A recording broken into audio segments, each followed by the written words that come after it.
BJP नेता किरण रिजिजू को पृथ्वी और विज्ञान मंत्रालय की जिम्मेदारी दी गई है। इस मंत्रालय के पास कई सारे अहम काम होते हैं।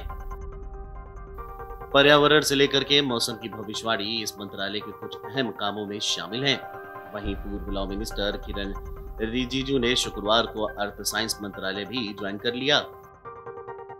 उन्होंने मीडिया से बातचीत में कहा कि मुझे किसी गलती की वजह से लॉ मिनिस्ट्री नहीं छोड़नी पड़ी। आरोप लगाना विपक्ष के लोगों का काम है। मंत्रालय बदलना सरकार की प्रोसेस का हिस्सा है। फेरबदल तो होते ही रहते हैं।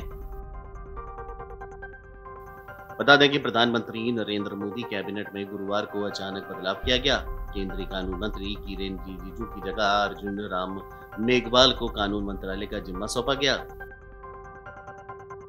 वहीं रिजिजू को पृथ्वी और विज्ञान मंत्रालय की नई जिम्मेदारी दी गई है। शुरुआत में ये मंत्रालय 1981 में बनाए गए डिपार्टमेंट ओशन डेवलपमेंट के अंतर्गत आता था। 1982 में सरकार ने इसे अलग मंत्रालय के रूप में मान्यता दी थी। चलिए जानते हैं कि पृथ्वी और विज्ञान मंत्रालय की क्या जिम्मेदारी है और ये क्या काम करते हैं। पृथ्वी और विज्ञान मंत्रालय भारत सरकार के अंतर्गत काम करता है। ये मंत्रालय मौसम, पर्यावरण, समुद्री हलचल, जल विज्ञान, भूकंप, समुद्री जीव और अन्य चीजों की खोज आदि करने की जिम्मेदारी संभालता है। जुलाई 2006 में भारत सरकार ने राष्ट्रपति की अधिसूचना के जरिए डिपार्टमेंट ओशन डेवलपमेंट का नाम बदलकर पृथ्वी विज्ञान मंत्रालय कर दिया।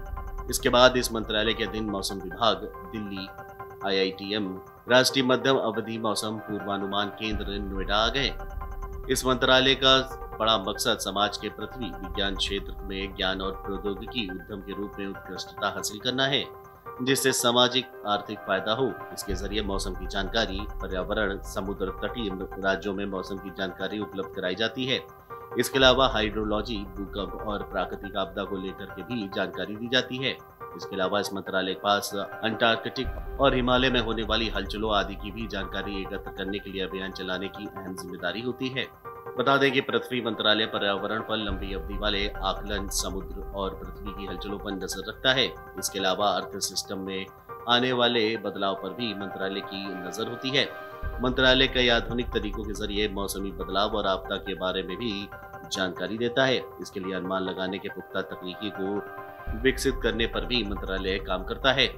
इसके अलावा अर्थ सिस्टम और ह्यूमन सिस्टम के बीच स्थानीय और अस्थायी संबंधों को भी समझने की कोशिश की जाती है। मंत्रालय के जरिए ध्रुवीय और समुद्र ऊंचाई वाले इलाके पर भी अभियानों को शुरू करने की अहम जिम्मेदारी होती है। इसके अलावा मंत्रालय के पास अर्थ सिस्टम से मिलने वाली जानकारियों को सर्विस, सामाजिक, पर्यावरण और आर्थिक फायदे के लिए इस्तेमाल करने की भी जिम्मेदारी होती है। वहीं समुद्री तकनीक के विकास और समुद्र के अंदर मिलने वाले रिसोर्सेज को ढूंढने के तरीके का भी विकास की जिम्मेदारी इस मंत्रालय की होती है। Video desk amarujala.com। मन से उजाला कर चले, मन से उजाला